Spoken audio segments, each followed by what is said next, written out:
220 kilovatlıq enerjini bədənindən keçirib elektrik lampasını yandırır. Bu qeyri-adi bacarığın sahibi Biləsuvarda əsasən Tokazər kimi məşhur olan rayon sakini Azər Kazımovdur. O, həmyerlisi Mübariz İbrahimovun doğum gününü qəhrəmanın anadan olduğu kəndi işıqlandıraraq qeyd edib. Öz qeyri-adi və qorxulu hərəkətləri ilə hamını heyrətə salan qəhrəmanımız deyir ki, bütöv bir kəndin enerjisini öz bədəni ilə ötürür. Evlərə gedən enerji xətlərini biləyinə, hətta boğazına dolayıb enerji mənbəyinə birləşdirir. O, həmçinin 2,5 kilovatlıq qızdırıcının naqillərinə barmaqlarını qoşaraq 2 dəqiqə 28 saniyə işlək vəziyyətdə saxlaya bilir. Azər iddia edir ki, dünya üzrə bu göstərici 1 dəqiqə 10 saniyədir. Onun sərgüzəştləri bununla bitmir. Elektrik qənimi evdə bədənindən keçirdiyi enerji ilə 10 litr su qızdırır. Tokazər transformatorlar naqillərə rahatlıqla toxunaraq hər gün hərəkətini təkrarlamış olur.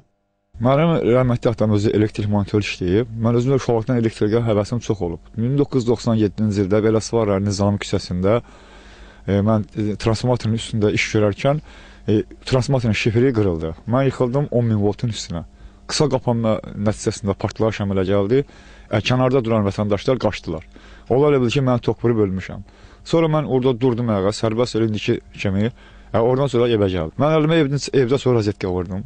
Sonra bir kanı tutdum, sonra transformatoru, sonra televizor işlətdim. İndi də 10.000 kilovatlıq elektrik naqillərinə qoşulmaq istəyən Azər Kazımov bununla Azərbaycanın adını Ginnesin rekordlar kitabına qızıl hərflərlə yazdırmaq fikrindədir. İstədiyini həyata keçirmək üçün Azərə maliyyə dəstəyi lazımdır. Elnur Ələkbərov, Elşən Feyzullayev, Zahid Aydınoğlu, Biləsuvar.